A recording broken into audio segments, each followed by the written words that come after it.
So, Chapter 28 of Boruto's 2 Blue Vortex has officially leaked, and by officially leaked, I mean 35 out of 40 of the pages have officially leaked. But that's like 87% of the chapter, and that's a better grade than I got on a lot of my papers in college, so it's gonna have to do. On top of the 35 pages that we do get are action-packed and answer a lot of the long-standing theories we've been thinking about for weeks now. So to me, it's a win. See, because not only in this chapter do we get the beginning of the invasion of Konoha by Mamushi, but we also get the reveal of Inujin's new upgraded mind transmission jutsu. We also learn all of the upgrade that Sumire has made to Boruto's Kusanagi blade, and Team Boruto has finally been solidified, establishing a collaborative team working together to defeat the Shinju, who no longer harbor as much animosity for Boruto as they did previously. Sprinkle in the fact that it might have been revealed that Boruto is now openly working with Momoshiki through the fact that his comma marking has been seen once again, and yeah, we got quite the chapter ahead of us. But before we get to diving into one of the hyper chapters that I can remember in 2 Blue Vortex, guys, please, for me, like this video, subscribe to the page, and hit that noti bell. And if you guys are looking for up to 46 additional NC Hammer 23 videos right now, you can go ahead and find my Naruto reaction series using the fourth wall link in my description below. It's $4.99 a month, and I know that's a lot to some people, but if you're looking for a ton of extra content every single week, that's where you can find it. But before we get into all that, today I want to talk to you about today's sponsor, Raycon. The holiday season is upon us, and it's time to keep your ears open while still rocking out to your favorite holiday tunes with Raycon's essential open earbuds. These open earbuds let you stay in connection with your surroundings while also not losing any audio quality from the music or podcasts you may be listening to. Perfect for a jog, a commute, or just kicking back. These technologically innovative earbuds are going to be a part of Raycon's 30% off sales on not only Cyber Monday, but also Black Friday. Yes, you heard me right. On Black Friday and Cyber Monday, Raycon is doing a 30% sale on all audio products, which means you can get these lightweight and all-day comfortable open-ear earbuds that never feel bulky, never hurt your ears, and don't fall off even when you're on the most intensive runs for 30% off. And that's crazy because Raycon's already been delivering the same audio quality as other big brands, but at half the price. And don't take my word for it, take the word of 3 million happy customers. And with a 30-day happiness guarantee, even if you're not one of those happy 3 million customers, you can get your money back. Listen, these earbuds have been a game changer for me. I like to hear what's going on around me, but I also need earbuds that don't fall out when I get sweaty at the gym listening to Otaku's Anonymous. And between their multi-point connectivity that allows me to connect to multiple devices simultaneously and their 36-hour battery life, these might be the last earbuds I ever need. So what are you waiting for? Black Friday is right around the corner, and Raycon audio products are up to 30% off site-wide. From the everyday essentials to the latest releases, it's a perfect time to upgrade your sound and get ahead on gifting. But these early deals won't last long, so shop now before they're gone. Just click the link in my description or go to buyraycon.com/NC20Hammer3Open to save on products store-wide. Give the gift of sound this holiday season with Raycon. Now, if some of you keen-eyed watchers are thinking,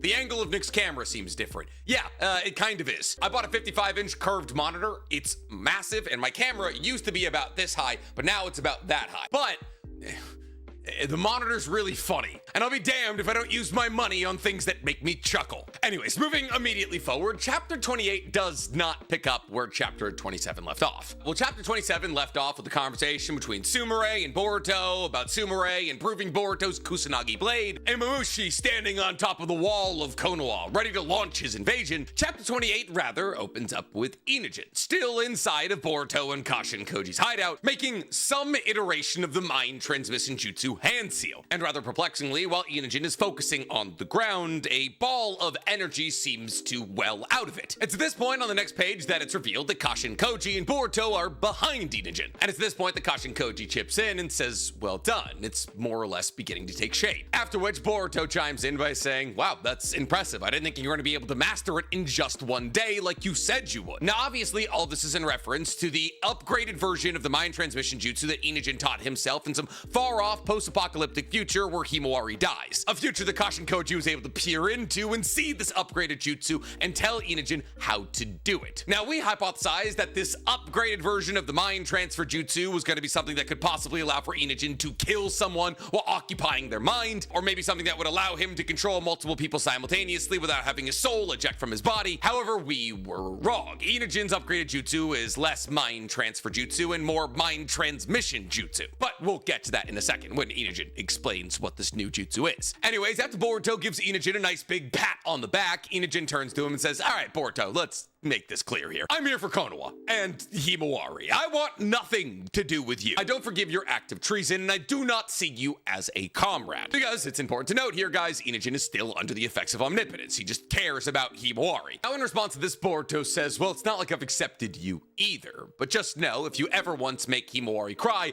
I'll shave your head bald. And rather understandably, that confuses the ever-living hell out of Inojin, because so far as he believes, Boruto killed Himawari's father. However, Boruto doesn't stick around to hear Inojin's counter-argument because he literally just flying Raijins away. It's like telling your teammates they suck in some FPS shooter and then just quitting the lobby. We then flash back to Konoha, presumably being carried by Boruto's flying Raijin. And we see that Konohamaru is still being grilled by the right-hand man of the Fire Daimyo, whose name I kind of refuse to remember. However, fortunately for Konohamaru and anybody who needs him to keep any kind of secret, it's Mitsuki's turn to be interrogated, which is probably going to be difficult for anybody trying to interrogate them on account of the fact that, well, he was made by Orochimaru. I can't imagine anything that anybody in Konoha could do is worse than what Mitsuki had to face as a clone of Orochimaru. It's like Killua being immune to lightning because he was tortured by electricity so much as a child. Mitsuki's parent is a person who killed 70 children trying to recreate wood release. There is nothing you can do to Mitsuki that Orochimaru hasn't already thought up. But anyways, as Konohamaru gets up to leave the room, Sai, who's really leaning into his role as head of Konoha's Gestapo, but then again, he is literally head of the Yambu, and calls up the sensory unit and goes, this is Sai Yamanaka. And that throws me off every single time because, like, well, obviously he didn't have a last name before marrying Ino. It's just,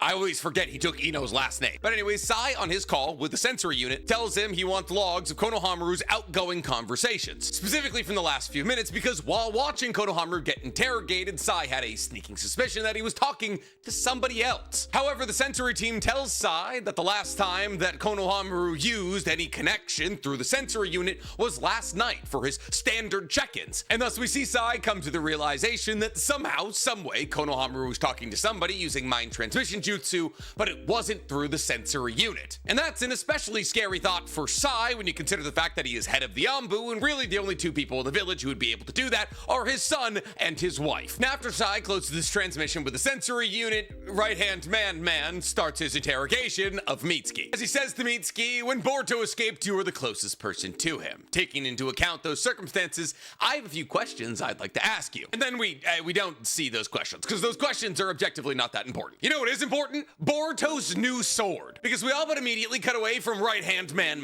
and pop over to Boruto holding his new katana. Now this is important because Boruto's blade, prior to Sumire tinkering with it, was not a katana. It was a straight blade with an angular finish at the end, as most Kusanagi blades have been displayed to be. They're never katanas, they're always straight swords. However, the new rendition of Boruto's Kusanagi blade is very obviously a katana. And it's confirmed by the fact that when Boruto pulls out the blade, Sumire tells him that the blade has been reshaped from its original form to a form that maximizes its strength and sharpness. A little Japanese propaganda sprinkled in there that the katana is the greatest blade ever made. And thus Sumire lets Boruto know that the only thing that remains the same out of the original blade is the guard, with everything else on Sasuke's legendary Kusanagi blade being completely redesigned. And now that the entire sword has been redesigned, it's got a bunch of really cool new features, like the fact that when Boruto now grabs the hilt, it activates his sword cloaking technique. The sword has been specifically designed in a way to maintain that sword cloaking technique without any active input from Boruto. That is to say that all Boruto now has to do in order to cloak his sword in chakra is activate the technique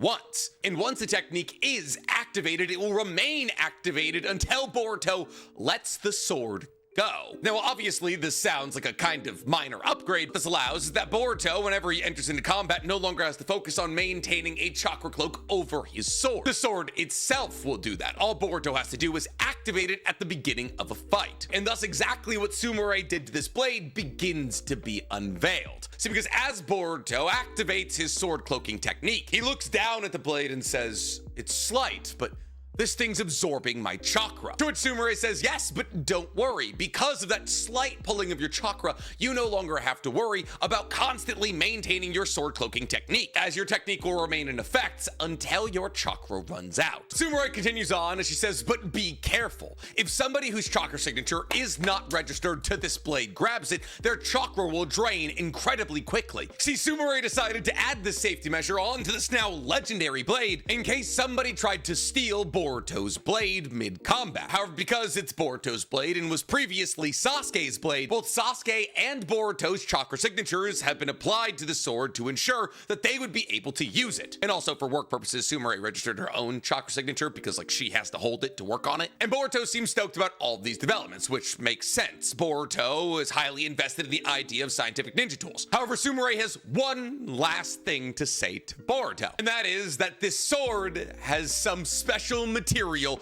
infused into it. Now, as to what that special material is, it's never stated. However, after all of these updates about Boruto's new sword have been revealed, it's pretty safe for us to assume that Ikimoto decided to fly straight down the middle of the two theories that we had about what was going to happen to Boruto's blade. See, we hypothesized that there was really one of two things that Sumire could have been working on that would have eventually allowed for her to upgrade Boruto's sword in some far-off distant future. And those two things were either the faulty chakra lightsaber we saw in the Ao arc, or how to apply Nue/the Gezo Tenno to other objects that weren't humans. And it appears as though Ikimoto has kind of made both of those claims true. Because while the sword is not straight up a Nue blade that's able to summon Nue by being drawn and can control purple tentacles and take away people's chakra, it seems as though it's very certain in order for this sword to gain the abilities that it has now gained, Sumire had to find a way to not only separate Nue's cells, but also learn to apply them to things like swords. And now the reason that the sword is able to actively maintain a jutsu is because Nue's cells are maintaining it. This also explains why the sword takes a little bit of chakra from Boruto, but a lot of it of chakra from anybody else who doesn't have a registered chakra signature, because Nue has a chakra absorption ability. And while that chakra absorption ability is usually identified to negative emotions, Nue is well known to be incredibly loyal. But Nue's existence in the overworld and not the underworld, the realm where it lives and was possibly created, does require for somebody to be branded with a Gezo Tenno, and it does require for anybody who's branded with a Gezo Tenno to supply Nue with enough chakra to remain in the overworld. However, Nue, during their and Sumire's arc at the very beginning of Boruto's anime, was established to have chakra absorption ability so ridiculously strong that it could possibly absorb a fair amount of Naruto's chakra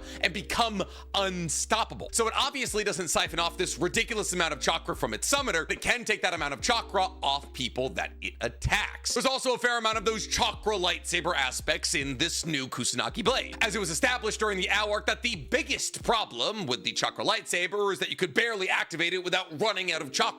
However, the offensive firepower and cutting ability of those who were able to use this chakra lightsaber was insane, to the point where Boruto, Sumire, and Katsuki believed that there was nothing that the chakra lightsaber could not cut through. And thus, as I said earlier, it seems as though Ikimoto has taken ideas from both the idea of Sumire working on the chakra lightsaber and Sumire working with Nue, and has hybridized all of that information and applied it to Boruto's new Kusanagi blade. And also, we still haven't seen technically that everything that this sword is capable of doing. So maybe it will be revealed in certain time that the sword does have the ability to fire out purple tendrils that can absorb people's chakra or use wood release, as it does seem fairly certain that Sumire is now sharing Nue with Boruto. So, we were right, but you know, that's fine. It happens all the time. You get used to it. I was literally wrong about Inojin's mind transmission upgrade, but that's we won't talk about that. Anyways, after Boruto's handed over his Christmas present, we then cut to Shikamaru and Shikadai, who were having a bad hairline off, and boy oh boy is it neck and neck. Apparently, Shikamaru's decided to finally bring Shikadai into the fold of Team Boruto, and Shikamaru was telling Shikadai that soon Konoha will become a battlefield. And when it does, Shikamaru wants Shikadai to lead Team 10 in a way that he dictates appropriate. However, Shikamaru isn't super stoked about this prospect, as it does involve the concept of Shikadai working alongside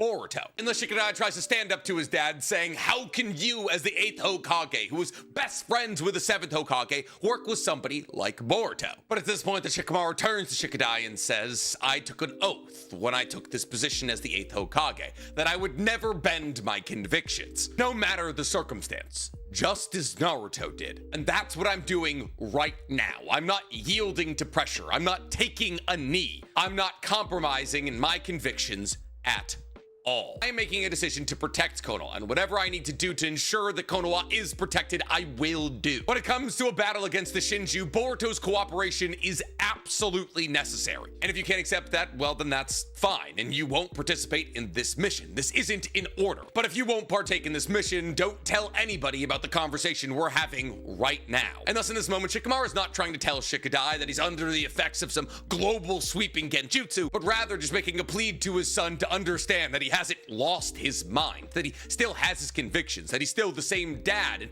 morally correct person he's always known him to be. And thus Shikadai says, no, give me an order. Himawari's joining the mission as well, right? She's the same as Sarada. She wants to help Boruto. And neither I, Chocho, or Inajin are able to let Himawari run off into battle all by herself. Putting aside my personal feelings for Boruto, I will take any and all orders from the Hokage. Thus, standing on business for Konoha is apparently a bloodline trait for the Naras. We then cut back to Kashin Koji's hideout, where Inajin's having a sit-down conversation with Kashin Koji on their therapist couch, where Inajin's asking Kashin Koji, if you understand exactly what's gonna happen in the future, why can't you tell us? Why can't you give us more details? To which Kashin Koji responds to by saying, well, let's say hypothetically I told you you were going to die when you rushed into battle against Jura to save Himawari. Would you have still rushed in? If you had known, you might have hesitated. Your legs might have locked up. You might have been forced into inaction. And as a result, if you had survived back then, would Himawari's power as a Jinchuriki ever have awakened? So what I'm trying to say is, if I tell somebody the future, there's a chance they'd change it. Therefore, the more ideal of a future outcome I see, the more important it is for me not to tell those around me about it. And it's in this moment that we see Sarada's awakening of her Mangekyo Sharingan that she used to destroy Ryu. A future outcome that Kashin Koji was trying to very much make happen, but Boruto was upset with on account of the fact that Boruto believes that this future would have come at the cost of Konohamaru's life. And thus those who know about what the future is to bring become singularities, and the more singularities there is, the less likely the future predictions that Kashin Koji has received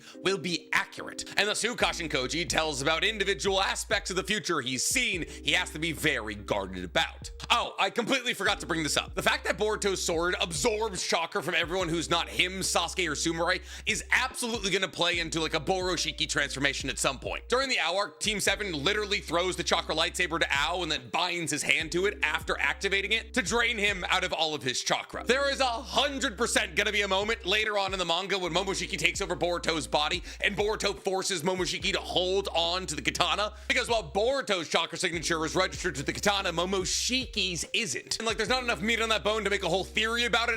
I know that that's coming. Anyways, Inajin, after hearing this information dump from Kashin Koji, goes, oh, okay, so if you just point us in the right direction and we follow our best instincts, things will probably turn out okay. To which Kashin Koji very vaguely responds to by saying, listen, as to whether or not the decisions you make in the moment are gonna be right or wrong, we won't know until the outcome is revealed. But for the moment, I believe I've given you all the information that I can, and therefore gaining victory over the enemy in front of us, Mamushi, is now up to Boruto and Shikamaru. However, it's in this moment, rather interestingly, that we see the future that Kashin Koji saw, which displays Ada grown into a malformed divine tree and Inajin gripping the lifeless corpse of Himawari as he bawls his eyes out. But this information dump is odd, because you know what this tells us? This tells us that in this far off future, Ada gets grown into a malformed divine tree. Now, a lot of you are probably thinking to yourselves, well, yeah, Nick, that's happened to a lot of people right now. And you're right. It is, but it's happening to a lot of people who are being bitten by claw grimes. And if Mamushi wanted to consume Ada, why would he allow for a claw grime to bite her? He can't consume her if she's wrapped up in a divine tree, at least so far as we understand. Which really only brings one other possibility into the mix here, which is that this tree that has grown around Ada is Mamushi, and that this act of devouring her is eerily similar to the act of devouring that claw grimes do to regular people. But this implies in some sense that every single one of the Shinju, when they get what they want, which is consuming the person that they love the most as a human, will then turn into a tree. And while this will basically kill whoever they consume, ironically, none of the Shinju want to consume somebody who's an Otsutsuki. Jura, yes, wants to kill Boruto, but Jura wants to consume Himawari, who is not an Otsutsuki. Mamushi wants to consume Ada, who is is not an Otsutsuki. She has a Shinjutsu, but she's not an Otsutsuki. And Tidari wants to consume Sarada, who is not an Otsutsuki. And thus what's kind of maybe being revealed to us is that the act of consuming the person that they want to consume is still actually a bestial yearning that ties back to their 10 Tails roots. Because while what we thought separated the Shinju from the Claw Grimes was will, well, the Shinju aren't just biting anybody. It seems as though they're all being propelled towards a fate identical to that of the Claw Grimes. But I'm gonna do a deeper dive into all of this. Make sure you're hitting the noti bell, because it's gonna be the next video. However, after showing us this future projection that Kashin Koji had seen, the last thing that he says to Inajin is, let's change the future to one where neither Ada or Himawari dies. We then snap back to Konoha as we hear Shikamaru using mind transmission jutsu to reach out to Sarada, Daemon, Ada, Chocho, Himawari, Shikadai, Konohamaru, Mitsuki, Delta, Kawaki, Amado, Boruto, and Sumire. You know, every important character in Boruto. As he tells all of them, this transmission is not an official one and will not be recorded. Therefore, only those of you who are hearing my voice right now will be considered a part of this operation. Shikamaru continues on to tell them what it is to be a part of this new-founded Team Boruto. The first and most important part being that nobody on this team can be openly hostile towards Boruto. Well, yes, Konoha still identifies Boruto as a threat. Nobody currently hearing this transmission is to fight against him in this upcoming battle. And rather, when Boruto begins to operate within the confines of Konoha, Shikamaru anticipates that people will try to stop him. And thus it is up to the members of this team to ensure that Boruto is able to battle against Mamushi unfettered. Secondly, the reason that all of you are hearing this transmission right now is because of Inojin's new jutsu, which is an upgraded iteration of mind transmission jutsu that operates just like regular mind transmission jutsu, in that Inojin is able to connect a bunch of people to talk without actually talking, but also it allows for Inojin to create a sonar-like chakra map, because everybody who's connected via this jutsu becomes a receiver of sorts, and not the kind of receiver that allows for an individual who's connected via the jutsu to become an amplifier for this jutsu, allowing it to be used over incredibly long distances. No, every single person who's connected with this jutsu becomes a receiver to receive vibrations. See, it's at this point that Inojin reveals that every single object on Earth, be they living or non-living, emits its own unique vibration frequency. And since chakra sensing is not able to locate Mamushi, on account of the fact that he, like all other Otsutsukis and Shinju, is able to erase his chakra signature, Team Boruto is going to track down Mamushi by using his vibrational frequency. Now, while this sonar-esque map is being projected in front of Inojin by his own jutsu, it's also being recorded by a Ninja Tool Frog of Kashin Koji's and being projected onto one of Shikamaru's monitors. Which it seems redundant or rudimentary, I don't know which. Because of this, both Inojin and Shikamaru have access to this sonar map in order to identify exactly where Mamushi is and possibly how he's splitting. And thus it'll be up to Inojin and Shikamaru to convey Mamushi's exact location to every member of Team Boruto and move their troops accordingly. However, Shikamaru lets them know that the amount of people that can communicate using this Shindenjin or mind transmission jutsu is rather limited, which is also why Team Boruto is as small as it is. And it's like, I literally cannot think of anybody else who would be involved. Sakura, Kakashi, they're not even in the story anymore. Anyway, Shikamaru, after telling everybody what they're going to be doing, decides to dive into what Mamushi's strengths, weaknesses, and location are most likely going to be, to get everybody on Team Boruto as caught up as possible. However, possibly before Shikamaru is able to do that, or maybe afterwards, they don't really show the passage of time, Inojin notices something strange on his sonar map. And that something strange appears to be Mamushi just walking down what appears to be a standard Tokyo street. I mean, everyone's just wearing like regular clothes. There's businesses that are closed with those little roll down garage doors. There's like a sidewalk. There's a pizza place. The only thing that's weird about this street is the fact that in the background you can see the Hokage's office. Anyways, it's revealed to us that Mamushi is inside of the village and he's walking up to two guys who, I mean, they just look like guys. If they weren't wearing capris and open-toed sandals, I'd be like, you stole these designs from people you met on the street. Anyways, Mamushi walks up to guy number 1 and guy number 2 and goes, hey, brother, that woman Ada, do you know where she is? And listen, kids, if a man with 4 teeth, 6 toes, and a floor-length apron that appears to be part of his skin starts asking you the location of a woman, don't give it to it. But anyways, before anybody's able to give crucial information away about some of the most important people in the village, fortunately, both Inojin and Shikamaru see Mamushi's signature. And thus Shikamaru tells the group that Mamushi is located in Sector Sector C of the city, and that there appear to be 8 Mamushi located within 30 meters of each other. And thus Kashin Koji tells Boruto that the nearest shape is Keyhole, and so Boruto jumps to that location using flying Raycon. Now, at this point, that we get the page from the first official leak from the Boruto team, where we see Boruto flying off, presumably to go fight against Mamushi, Shikamaru cussing as he realizes that Mamushi is here several days earlier than even he anticipated, Kashin Koji muttering aloud about how fate has already begun to change, and Kawaki getting off his scientific augmentation table that he was displayed on earlier, presumably to have Amado maximize his offensive output to its breaking point. We then cut to Ada and Daemon, as Ada's clutching at her mouth and saying, "This is way too gross. I feel like I'm gonna throw up." And like, yeah, the stalker who wants to eat her is now inside of her village. And terrible news, the stalker's, well, he's kind of ripped. However, Daemon reassures Ada that Mamushi won't be able to lay a finger on her so long as he's here. And like, yeah, one would assume that would be the case. However, we very much saw that in some far-off terrible future that Ada had been consumed by Mamushi. Now, I guess it's not the craziest thing of all time to say that somehow, someway, Mamushi was able to overwhelm Daemon. I mean, it's not like Daemon's reflectability applies to Ada, and therefore if Mamushi came at Daemon with like 20 or so clones and then sent 10 to deal with Ada, yeah, there's a fair to decent shot that he'd be able to consume her. But still, so far as we understand right now, Daemon is probably the strongest person in the entire story, not named Jura. So something must have gone terribly wrong. However, Sara decides that sitting around and waiting for Mamushi to show up at this house is not for her, as she gets up and tells Team Boruto that she's going. Shikamaru stops her and says, given the nature of Mamushi's abilities, there's a fair chance that he splits off into a bunch of copies and covers an incredibly wide area. And thus, Team 10 needs to hold the eastern part of District D, and Team 7 needs to hold the northern part of District B. Shikamaru then checks in with Mitsuki on account of the fact that he just gave Team 7 an order and asks Mitsuki what his current situation is, to which Mitsuki responds by saying that he doesn't think he's going to be able to go anywhere anytime soon because he's being interrogated by right-hand man-man. And thus Mitsuki asks, should I just force my way out? But Shikamaru says we don't want to provoke them needlessly, wait for the right moment, and when Konoha is thrown into chaos through this invasion, then slip out. Shikamaru then tells Team Boruto that Mamushi's target is Ada, and that Mamushi will slowly but surely try to make his way to the eastern part of Konoha where Ada is, so all units should act accordingly. Boruto will use flying Raycon to jump to every location where he's needed, and Kawaki will act as additional support. We then cut back to Mamushi, who's being chastised by the two guys that he asked for Ada's location, as they say, Ada's location? Yeah, we'd like to know that too. The entire village is in love with her. However, before they're able to ask him why somebody like him would truly be after Ada, another Mamushi leans over a railing above them and says, hey,